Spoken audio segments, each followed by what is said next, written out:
All right, cool. Let me tell you. Yeah, I can hear you. Let's go. All right, let's get after it. I got the song queued up. I think I'm gonna play it real quick. Okay. We'll just talk about it a little bit. But yeah, let's do. Let's go. Wait.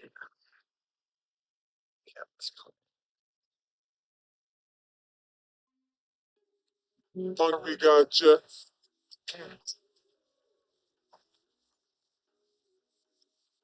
Yes, we got that.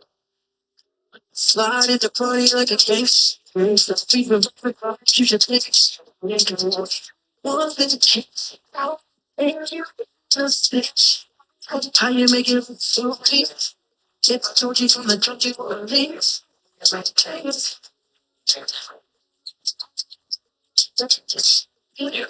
29 wise kings and you paint the picture of a better neighborhood and I was there with you.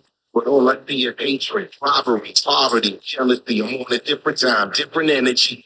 See, I graduated from the sandbox of hand glocks and how they handle an ox. So when the cell closed, the buck birds singing from the treetops. More like the porter with buckets and the mops. Ain't scared of gun. These young boys out here trying to shoot from fair ones. I'm more like Moses by the burning bush. Don't call me to negotiate. Call me when it's time to push. Then I clean up the wreck, hit the town real fresh and show you my progress. But you know the story, Corey going through. Reduce the Mount Vernon, there for glory. Slide into party like a case. We prevent the vibes, you should take it. One thing and you in the same boat. How you make it look so weak? If I told you from the jump you would believe. I'm just happy. This is what I'm growing mature to find a life higher. I'll take the best food, travel the world, explore. Expensive customs, superior, still bad. Make it happen. Chicken, money to handle. What's my network? Flashy flamboyant with the best one. Expert ahead of Medusa's on my t-shirt. Cause Island talk, magnificent pants. Playing pressure in it, my pants properly tapered. Next stop, Peterborough, friendship play. Bartender, can I get an alkaline on ice? Price you can't afford it. It's trying to restore the feeling back because you're lost bullshit. As I maneuver through a tropical, catch me posing heavy on IGs, macabre. Always a hot topic. Barbershop classic. See me in all my splendor, but love it, you can't stop. In the party like a case. We prevent the drive, you should take it up. One thing and you in the same. How you make it look so weak? If I told you from the club, you would believe. You so I'm still here. Still here. Still here. Yeah, yeah, that's it right there, bro. It's amazing. Yeah, thank you. Thank you so much, brother. Thank you. Of course, yeah. So I'm here with Iborn, and that was just this new track. This is what they came for, featuring Dre, Jarrell, and CL Smooth. Yeah, I mean that's a high track. That's a high track. It sounds so good. It sounds like a classic almost. Oh man, thank you, brother. Thank you. Of course. Can you tell me a little bit how this song came together? How you got your collaborators on this track? What's the kind of the story behind the song? Absolutely, absolutely. So I'm from Mount Vernon. CL Smooth was from Mount Vernon. I have a great relationship with CL Smooth, and it's been like a long time dream of mine, to be able to record a song with CL. We had did a freestyle um, some time ago. Myself, CL Smooth, Big L, and Herb McGruff. But I actually wanted to do a song just with CL and I. So I have one of my close associates. His name is Dre. His son is a phenomenal, which is Dre Jarrell, just a phenomenal producer, singer, songwriter, whatever you want to do it. Dre Jarrell gets busy like that, and everything just kind of fell together. I got the beat when I heard the beat. I'm like, yo, with me with music, Owen is like, if I hear a song, I'm like, he would sound good on this because I'm such a fan of the culture that I'm like, no, that sounds like CL Smooth all on this right here. So I reached out to CL. I'm like, yo, CL, I'd be honored, brother, if we could jump on that. CL flew in, played his verse, and Dre did his thing, and we got the mix and the master, and here we are, man. This is what they came for. That's crazy. Wow. Yeah. Can you tell me a little bit about, because I'm not as well versed with New York City. You mentioned Mount Vernon a lot. So is that a neighborhood? Is that a city? Yeah. What? Mount Vernon is in Westchester County. You Okay. have like Mount Vernon, New York. You have White Plains, the Rochelle Yonkers, where the locks come from. Mm. New Rochelle, where Brand Nubians come from, and you got Mount Vernon, the home of Pete Rock and CL Smooth, Denzel Washington, Heavy, Albie Shore, Jeff Red, Case. Um, the list goes on of incredible artists that come out of that town. So, and I'm one of them to come out, and I'm blessed with this right here. That's awesome. Yeah, no, Westchester County. That makes more sense. That's a very iconic. Yeah. Yeah. I've heard a lot But, about. but let's be clear, Mount Vernon is literally right next to the Bronx. You can walk from one side of Mount Vernon across the street and you're in the Bronx, the home of hip hop. So, it's pure. Yeah, when I hear Mount Vernon, I think of like, George Washington, Virginia. So that's what I was confused about. Okay, yeah. That makes more sense. Well, cool. So besides that, what else can you tell us about your story? Because I think a lot of our listeners, a lot of our base might not be familiar with your story. I've done some looking into you a little bit, but how did you kind of get to this point? What led you to here? Well, I've been recording music, since the '90s. Had the opportunity to be around some legendary artists, like Wu Tang, The Lox, certain artists from Bad Boy, Black Rob, and actually the Lox themselves. And my journey continued just to record music. And I got my break when KRS-One had signed me exclusively to Warner Brothers Reprise Records. We worked on a project. Unfortunately, that project didn't come out. So just say right now that the new word is life, and just living and raising my family. I got the bug to just like really get back involved into it, and I started to put these projects together. And I was getting blessed with these legendary features. And my good brother and mentor, Greg Garvin, helped navigate that first project with the legendary Ghostface Killer, Junior Reed, Styles P from the Lox, Case, AZ, and we had some very, very, very big records on that project, and it did very well. So that was my journey to get back in. And the name of that project was Restore the Feel. And the next project I did, which was called Born Again, which that was produced by the legendary Heatmakers, who's responsible for the Dipset sound and so many other sounds in New York City. And I was blessed to have Raekwon on that project, Jim Jones on that project, Joel Ortiz on that project, Agent Sasko on that project. And that project is currently out right now. And here we are. This was the time to drop this record right here. Like, I had a great love for it. CL had a great love for it. Dre Jarrell, and, got it to God. And here we are. I'm on the phone with you right now. We out today, man, with a banger right now. That's awesome. Yeah, back on Warner when it was still Reprise. I remember that. It doesn't even exist anymore. It kind of felt. No, it doesn't, right? Awesome. Yeah, no, yeah. I was gonna ask you about that Ghostface Killer collaboration. You said Raekwon too, which I didn't know. That's also insane. But yeah, how did you get connected with him? Was that through Greg? You're saying, or No, so that was, we have all a mutual friend. His name is Un, and then Un is like that's my big bro, and Un and Ghostface are like they're like biological brothers. And I just I always was around the room, so it kind of fell in place, and made a phone call, and Un made that happen, and made the collabo happen. Ghost, that's my big brother right there. I'm around Ghost a lot, so we did that track. That track was monstrous as well. I'm quite sure you heard that. yeah, yeah. No, that's awesome, man. Um, Let me see what else I got here. So yeah, I was watching that interview you did, the 2 hour one you did with Heatmakers. You know what I'm talking about? Where you were in the bow tie Yes, sir. Yeah. project. Yeah, that was very cool. I think you Thank mentioned you. a little bit about sounds like religion is an important role in your music. Do you want to expand on that a little? Absolutely. Islam helps me stay grounded. It's the foundation, it's the fundamentals. It's a religion of peace. We don't even consider it a religion. It's a way of life. It's who we are, because, God created us in peace and in harmony.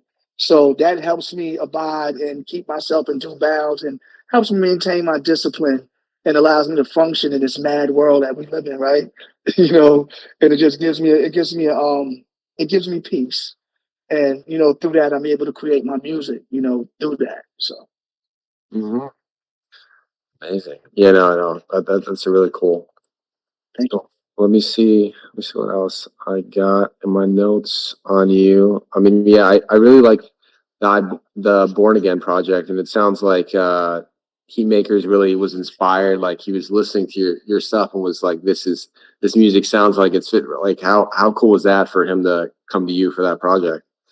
Well, it was so incredible because at the end of the first project that Greg and I did, um, I was missing some records and talked to a close friend of mine and he was like, "Yo, you ever heard the Heat Makers?" I'm like, "Yeah." So he told me to listen to Jim Jones' album El Capo, and I listened to it. I'm like, "Wow, this is incredible." So I actually DM'd Austin. I was like, "Yo, pull up." Studios down in the Diamond District in Manhattan. I went down there. We listened to some music, and just Arsonist's mind on music and how he views music is not just it's not listening; it's a feeling.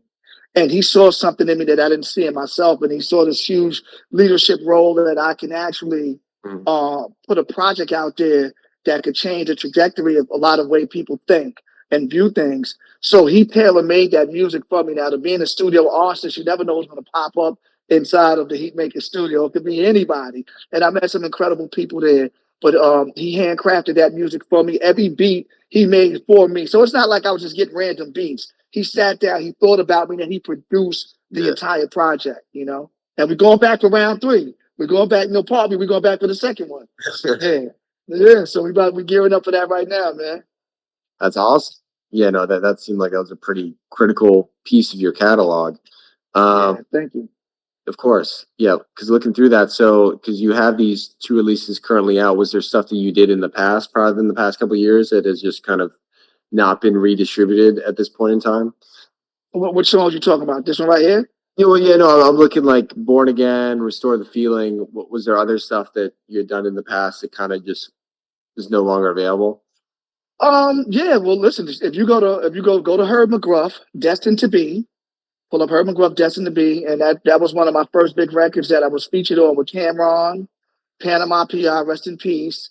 Um, and Herb McGruff. That set it off for me right there. That was very big. The name of the song is called "What Part of the Game Is That?"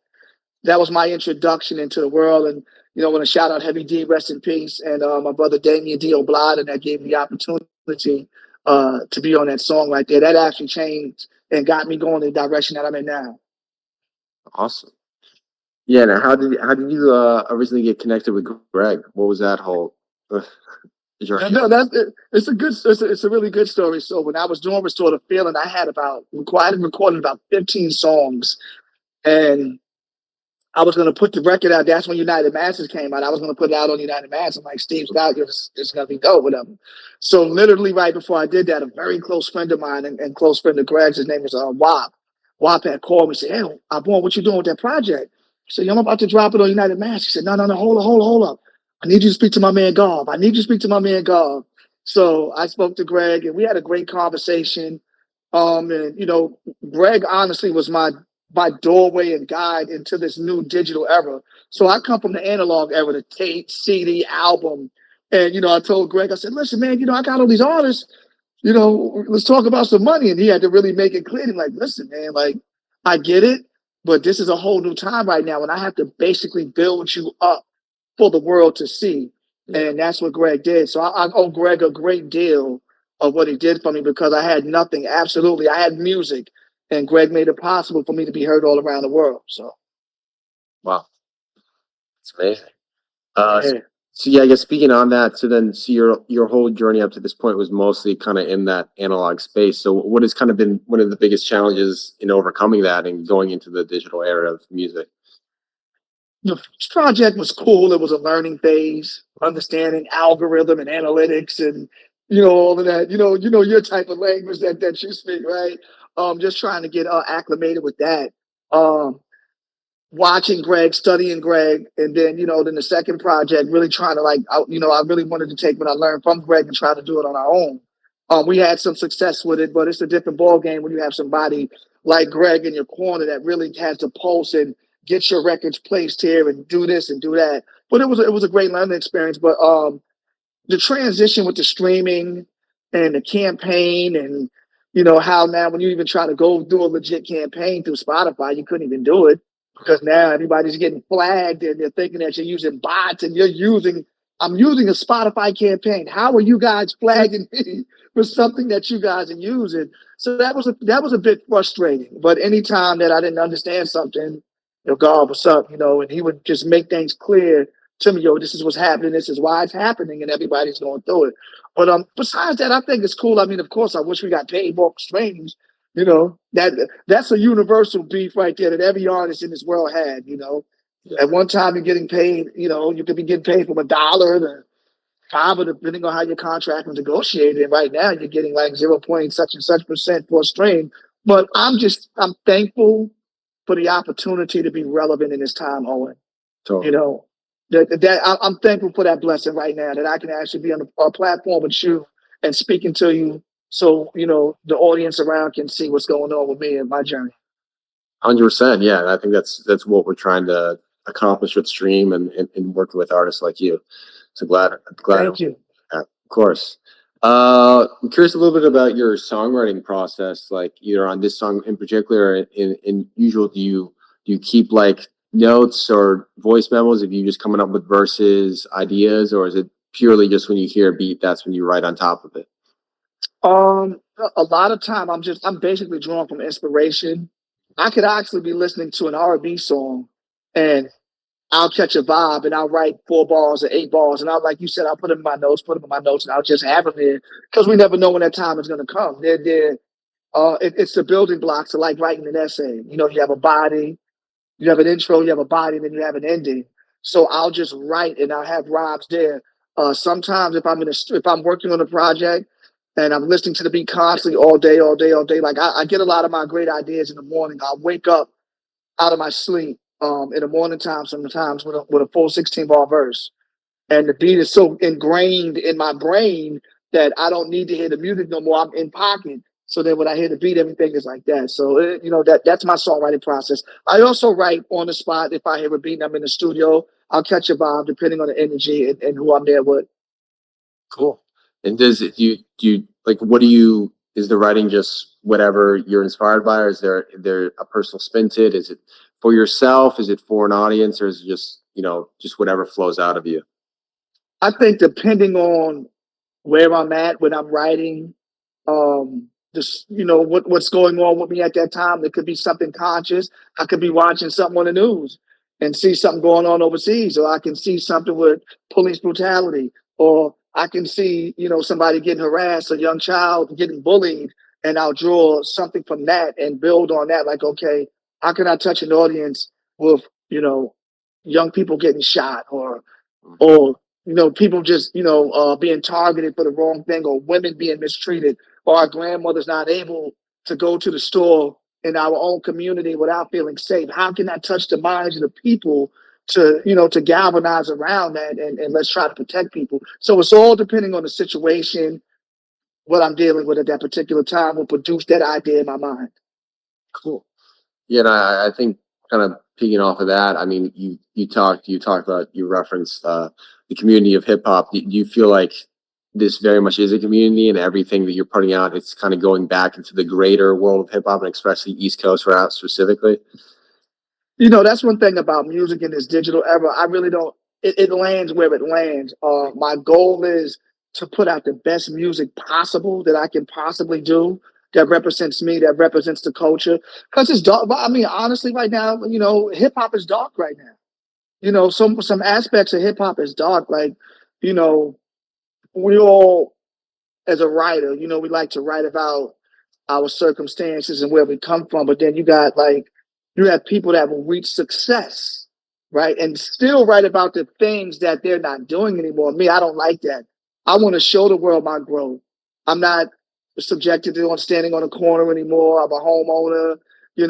I've traveled the world. I have 3 beautiful children. I put them all through school. So I want to write about brighter things. And I'm quite sure there's an audience that appreciates that type of music. However, I still get busy when it comes to throwing those haymakers. So it's just about the situation like that. But as far as the culture, man, I just want to just bring some light and love and a feeling and a vibe back to the culture. It's coming back slowly but surely, but there's a little dark space that we need to try to just shed some light on. No, I think you're speaking to kind of a mentality that is very present, especially in the underground hip hop communities. I know this Chicago rapper I'm a fan of, Serengeti. He talked about this and with some of his earlier works in the early 2000s, how like he felt like exactly what you're saying. Hip hop was in a dark place, talking about dark things, and he wanted to bring the light and the fun back to kind of doing fun, silly stories, but also just talking about everyday life and not exaggerating things. So it sounds like your place of your writing mentality is very much of a genuine place, right? You're not trying to be fake. You're not trying to display yourself in a way that isn't true to your art and true to who you are as a being. No, that's it. I mean, at the end of the day, right? What's done in the dark will come out into the light. And Mhm. why create something that's not real when, you will be held accountable for it at some time.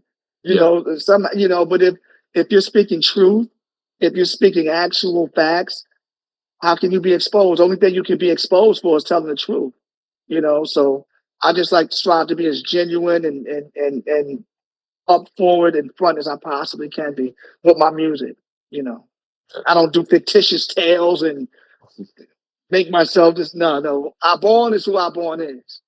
Well, I think that's yeah, and I think that's a big part of hip hop in general. Is there is this pressure to like maybe in a different genres of music you can't kind of write stories, but hip hop is very much the essence of it is being honest. If you're telling a story that isn't yourself, you're kind of clowned on and made fun of because it's just not you're not being really genuine to that music. If you're just making up a story that isn't even relevant to your life at all, is at Well, you least know what? It's greatness. It's truth and greatness and being vulnerable. mm, Vulnerability always wins. My first manager, Damien D. Oblige, and he said, "Bro, man, you could like write about anything in your personal life because guess what? Somebody right here, right now, is going through the same thing in Wisconsin. Somebody's going through the same thing in Cleveland, Ohio. Somebody's going through the same thing, overseas. And just touch on that reality, and people will be able to relate to you because, listen, we all live the same lives. Some of us may have more money than the others, and with money comes freedom. But at the end of the day, you're a human being. You're still going to have the same functions as a normal human being. And just to like touch on just normal, real situations. I don't mind being vulnerable, not too vulnerable, but I don't mind sharing myself and my life experience of where I've been, my trials, my tribulations, because I'm quite sure there's a younger person that's going through that same thing, male or female, that's going through that same thing. And maybe my voice will uplift them and change them from that thinking. And like, man, listen, I heard your song and man, I feel great. Thank you for that. I thought I was the only person going through that. Like to hear things like that is dope. You know what I mean? Oh, and that's dope right there. yeah. No, going into that, if you had those experiences, both where fans have reached out and told you those, but also like what were some of the music that you came up on and that really crafted you into where you are now and that you were a big fan of? Oh man, LL Cool J off the top, L. I'm from that era, L, Rakim, those boss spitters, KRS-One, Mhm. then we got the Wu, we got the Dog Pound. I'm just a student of music. I love dope music, and it doesn't matter where you're from, you know. Nas, of course, Nas is one of the greatest lyricists to ever, be present and touch a microphone. So I came from that era of real lyricism, also the Slick Ricks, the storytellers. So when you groom yourself and you grow up on music like that, um, we know that what they spoke about was actual facts. They didn't really fabricate their music. So I kind of got like the best training of I missed that generation of where artists fabricated in their music. I got the music where it was pure, where hip hop was, where the beats was, hard, where the lyrics was hard, where it represented what an MC was, Mhm. And then of course you grow up in that, and then you come and you start to create your own, and you come into your own identity. Totally. Yeah. Have you ever had the privilege of working with any of those people that you listed? I know it sounds like you've definitely collaborated with some of your heroes, but KRS-One, yeah, me and KRS-One we got a song together. Mhm. Um, you got to go on YouTube to find that song. I never got a chance to collaborate with LL. However, I've seen L on multiple, multiple times, and I've always expressed my love um, for him and what he's done for me in music. Rakim, I've seen Rakim. I really haven't got a chance or an opportunity to do a record with Rob. I've seen Kane on plenty of occasions. Like I said, the Who, I'm always around those guys. So, and once again, those are the heroes I had the opportunity to get around. Right now, I want a record with Nas, man. I would love to get a record with Nas. That would be the greatest thing right there.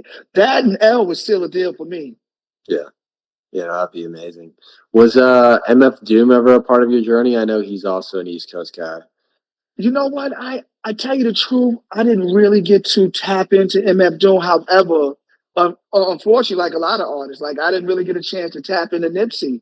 My son was a huge fan of Nipsey, right? But it's sad that you find out how great these artists are when they transition, and then it takes you back to the whole catalog, and that's kind of what happened with MF Doom and Nipsey. I missed that wave of what they were doing, but I saw what it spawned and the people that it affected, as far as especially in hip hop, Yeah, in the culture. Yeah, yeah.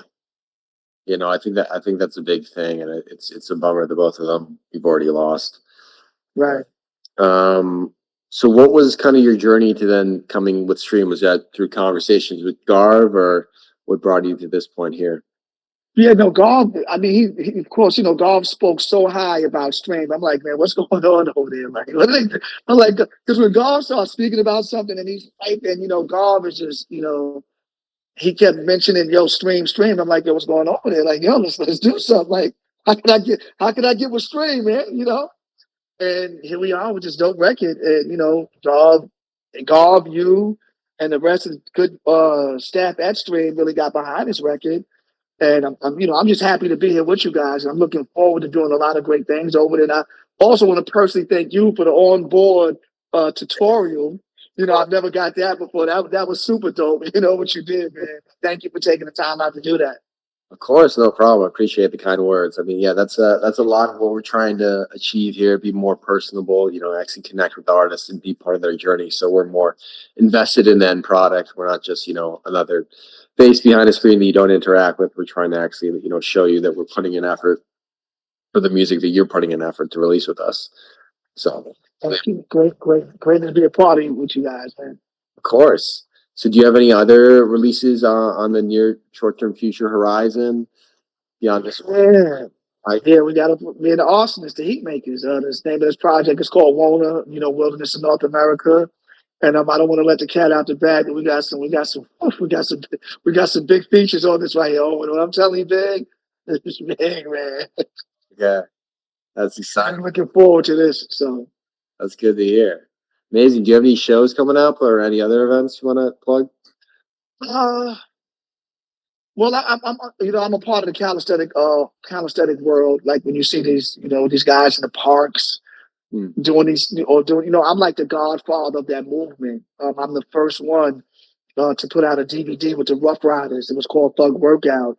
And right now we're actually going from park to park, city to city, training young children and anybody in the community that wants to do it. We actually have an event tomorrow that's taking place in Mount Vernon, New York, my hometown, where we got all of the calisthenic gurus coming out so we can give back to the community. You got the fire department, the police department, the DPW, the mayor.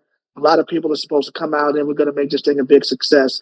As far as upcoming shows right now, we have some things lined up, some things overseas. We're just waiting for that to just, we're seeing what in the new year, we're supposed to get a definitive answer on that. And we're also working on something right now. I don't want to let the cat out the bag on that, but maybe you could fly up for that. I would love to have you here for that. Yeah, that There'll would be some people there for that. be amazing. Yeah, no, thanks for shouting that out. That's awesome that you're doing that event. I didn't know you're involved with that. That's awesome. Yeah. Yeah, we'll definitely keep an eye out for that. I think that probably about wraps up what I had for you. I really appreciate you sitting down and talking with me, man. Really excited Thank about. you for having me, man. Of course, we'll definitely talk soon. We'll definitely connect. Looking forward to this. Absolutely. All right, all right. So once again, to the people that's watching, Stream Music, number one. This is where we're going to the top. Amazing, man. Let's get it. Excited. Right. Copy, yes. Conversation. Nice. All right, guys. That was Iborn coming in hot with This Is What They Came For, featuring CL Smooth and Dre Jarrell. That does it for this Friday's feature series, and we'll see you in a couple weeks after Thanksgiving. Thanks, guys.